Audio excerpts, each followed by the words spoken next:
Esto es Contraélite. Bueno, buenas noches a todos los que están disfrutando de este proyecto piloto de Contraélite, un podcast que estamos haciendo hoy domingo de simultáneo desde Viena y desde Des Moines. Les habla Jorge, que estoy grabando desde Viena, Austria, y estamos con Vanessa, que está en Des Moines. Saluda, Vanessa. Hola a todos.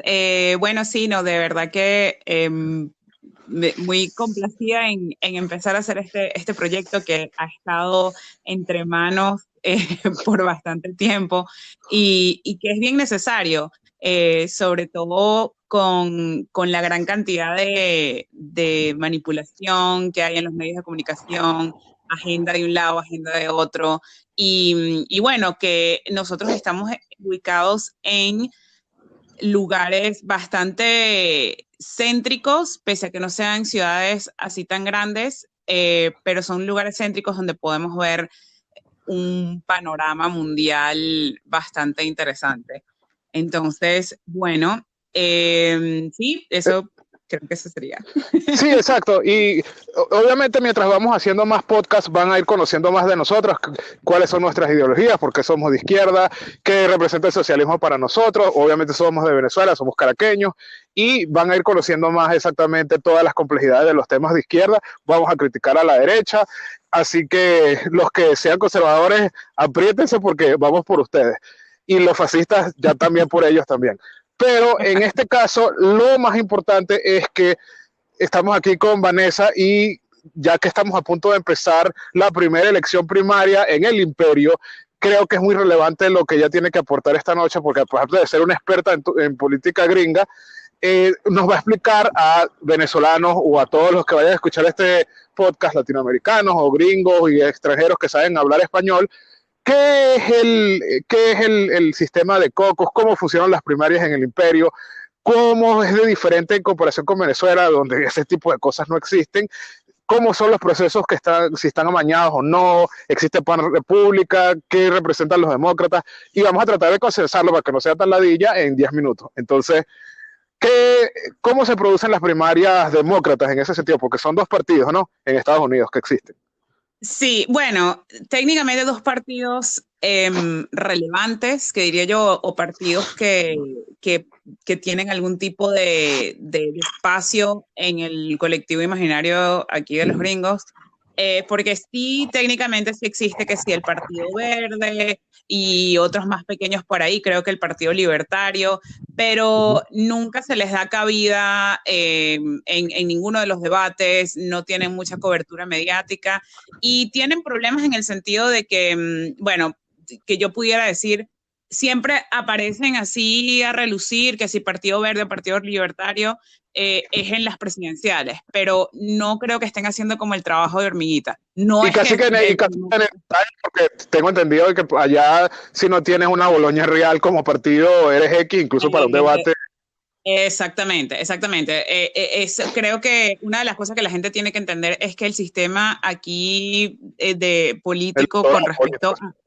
Exacto, como que está muy basado en la cantidad de contribuciones de campaña y cuánta plata la gente puede aportar o puede tener para una campaña. Y eso, bueno, si uno está viendo las noticias así de lo del mainstream, uno puede ver que una de las noticias son cuántas contribuciones, cuánta plata tienen en las arcas cada candidato, como si eso fuera algún tipo de indicativo de popularidad, de apoyo. En algunos casos sí, pero no necesariamente. Pero eso es algo que está tan arraigado en el sistema aquí que es un punto de comparación o un punto de, como un parámetro o sea, para aterrizarlo no es así como uno tiene allá en Venezuela de que no, vamos a recoger firmas y entonces para validar un partido y tal, y estoy en la parroquia de Yaracuy, el consejo comunal y tantas firmas va a garantizar de que estés ahí. No, allá puedes tener las firmas que te dé la gana, pero si no tienes que tener las firmas y límite de dinero, y estamos hablando de cientos de miles de dólares para incluso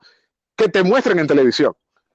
Sí, o sea, tienes que tener el sistema como se financian las elecciones aquí es totalmente diferente. Según lo que yo tenía entendido en Venezuela, creo que era es como que un sistema de financiamiento como público, o que hay como una partida para todos los partidos, valga la redundancia, que puedan, para que ellos puedan, o sea, con tal de que tengan la gente, pueden tener acceso a esa plata. En cambio que aquí tú puedes tener la gente, pero no necesariamente vas a tener acceso a la plata, pero tienes que tener la firma. Porque tuve una amiga que se postuló como candidata al Consejo Municipal aquí, y la chama tuvo que recaudar fondos y firmas, y tiene que hacer firmas que siguen votantes inscritos y todo ese tipo de cosas. Tienes que hacer toda la burocracia y tienes que tener la plata. Y la plata, estamos hablando de cientos de miles de dólares.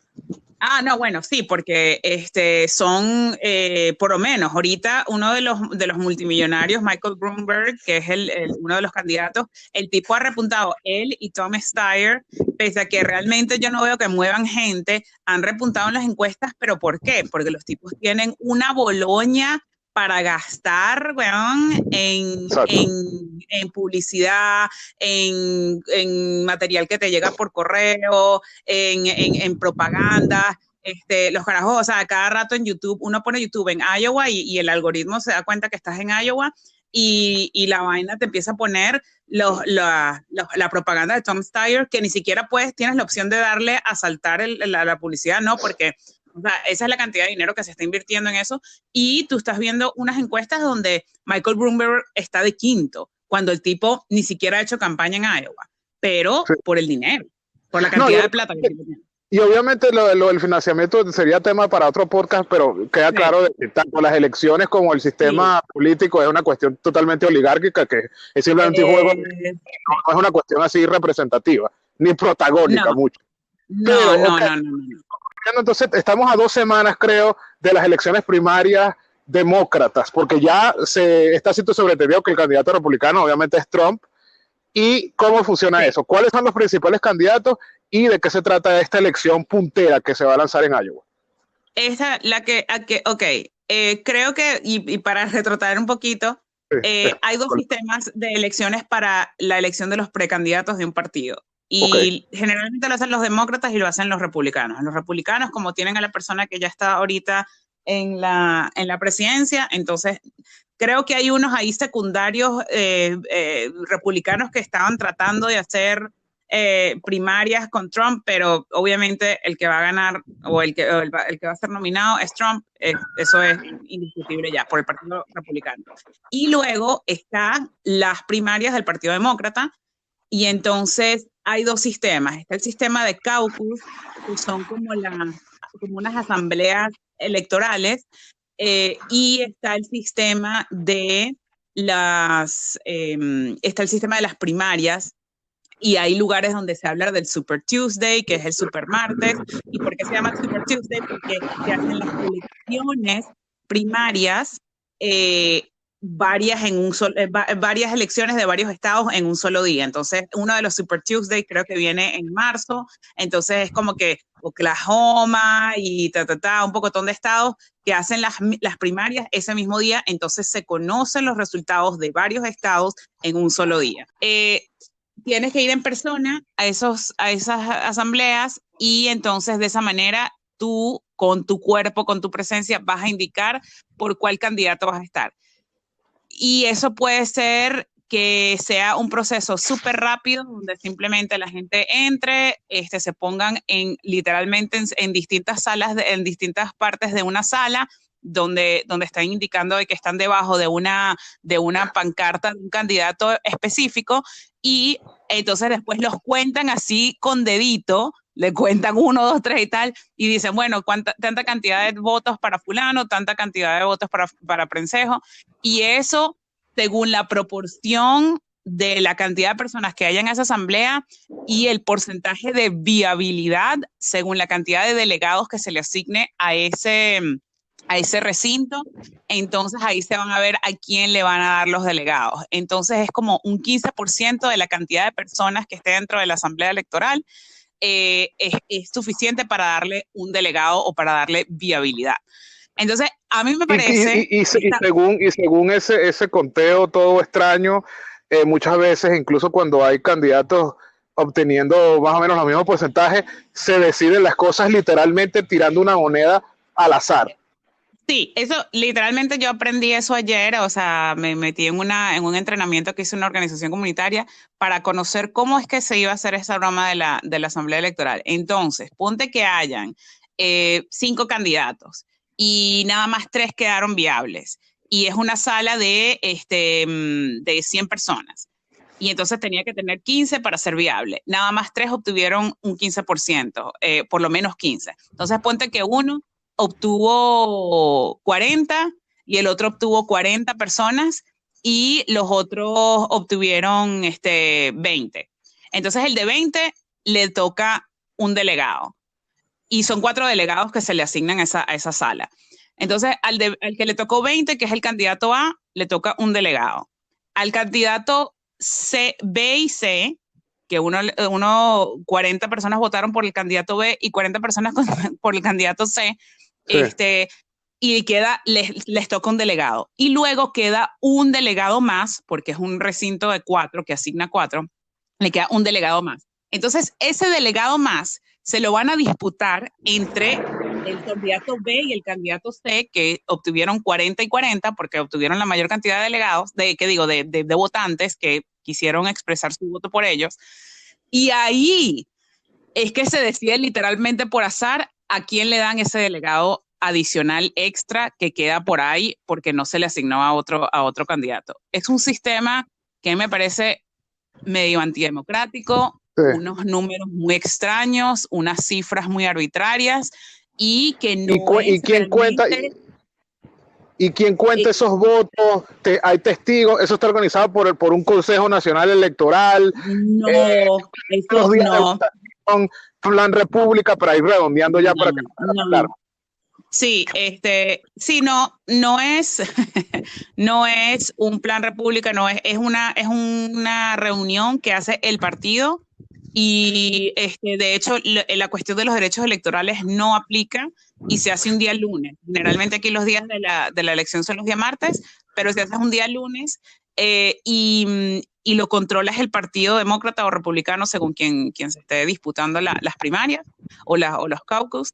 Y los cuentan y luego ahorita los van a llevar a una aplicación o creo que al final del proceso la persona que preside el caucus va a llamar a una línea telefónica del partido a reportar cuáles fueron los resultados y este año por primera vez se está haciendo en Iowa, va a haber como alguna especie de recibos o de rastros de auditoría, va a haber unas papeletas donde la gente va a indicar y se van a poder contar y se va a poder cotejar eso, y eso fue por el desastre que pasó en el 2016.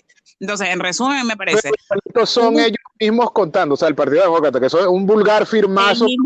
El mismo es un firmazo, es como un firmazo, y es simplemente, bueno... Sí, yo creo que hay un proceso, sí puede haber un proceso de auditoría, pero no es una entidad electoral quien los está contando ni nada de eso. Es puro del partido, no hay plan república, no hay nada de eso, no hay nada de eso. Me imagino que sí habrá algún tipo de medidas de seguridad, pero no hay nada de eso. Y entonces cada partido también, o cada candidato, por ejemplo, yo que voy a ser precinct captain, como capitana por parte de la campaña Bernie, yo tengo que también hacer el conteo y también tengo que yo reportar los resultados a través de una aplicación o de un teléfono al candidato para nosotros hacer esa contraloría en caso de que haya un... Entonces, honestamente me siento muy intimidada por este proceso.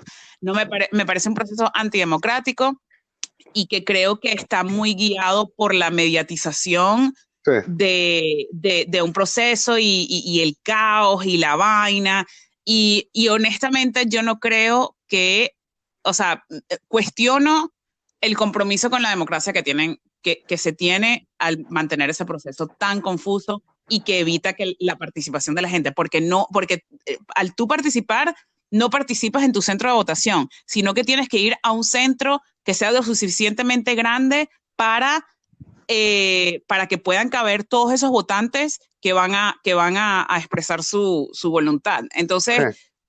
No es en tu centro de votación, sino que es un gimnasio o en una iglesia o en un YMCA, una vaina de esas. Me parece que es una supresión sistemática del voto. Y para ya ir concluyendo, es la que va a ocurrir en Iowa en la próxima semana es un lunes o un martes y que de 9 de la mañana a 2 de la tarde, día laboral. No, es un día lunes 3 de febrero aquí en Iowa. Un lunes 3 de febrero, tienes que estar antes de las 7 de la noche. A las 7 de la noche cierran la puerta y si no entraste a las 7 de la noche te jodiste y no puedes hacer caucus. Y es de 7 de la noche. Generalmente se está estimando que puede tomar entre 1 hora y media y 5 horas.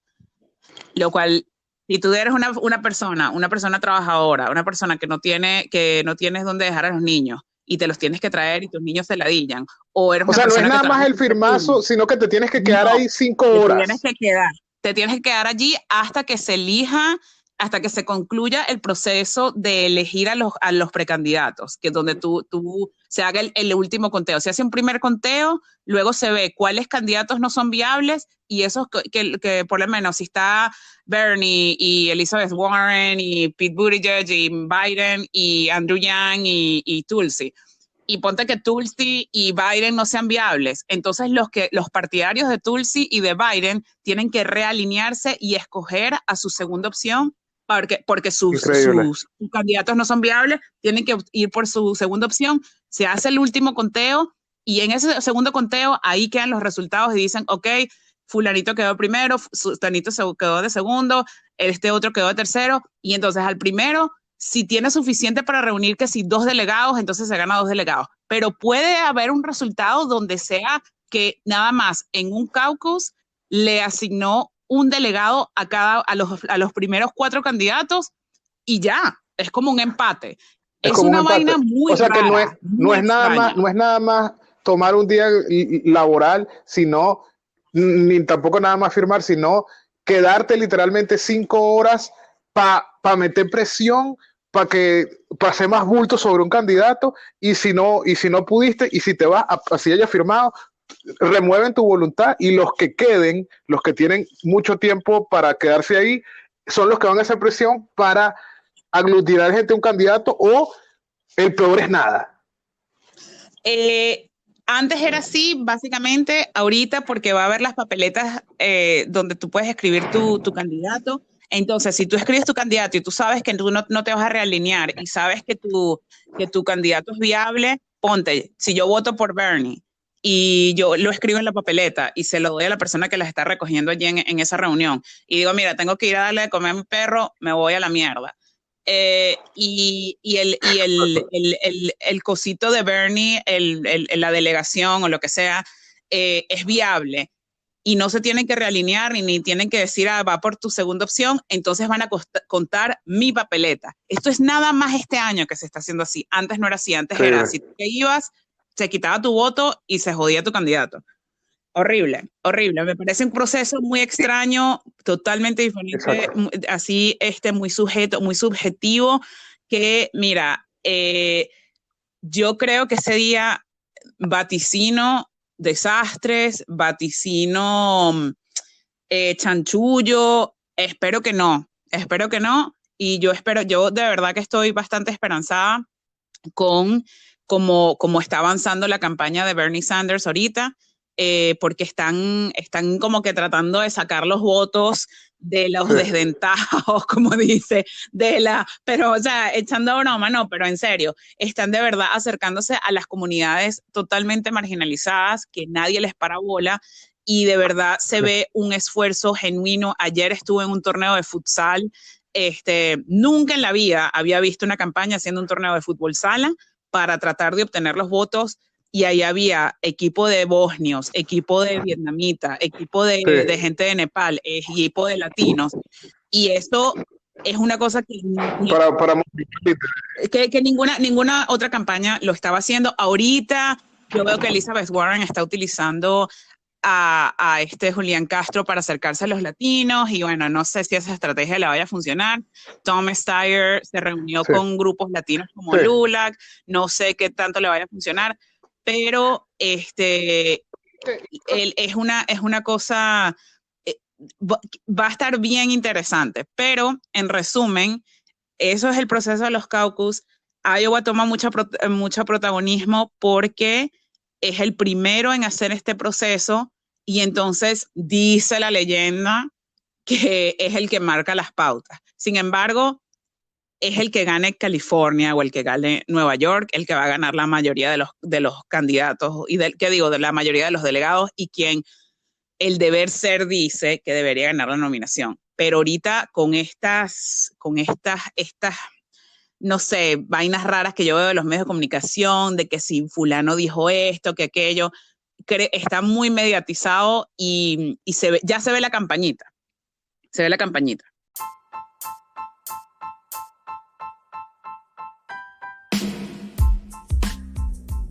Gracias por escuchar Contraélite. Síguenos en Twitter, @Contraélite1.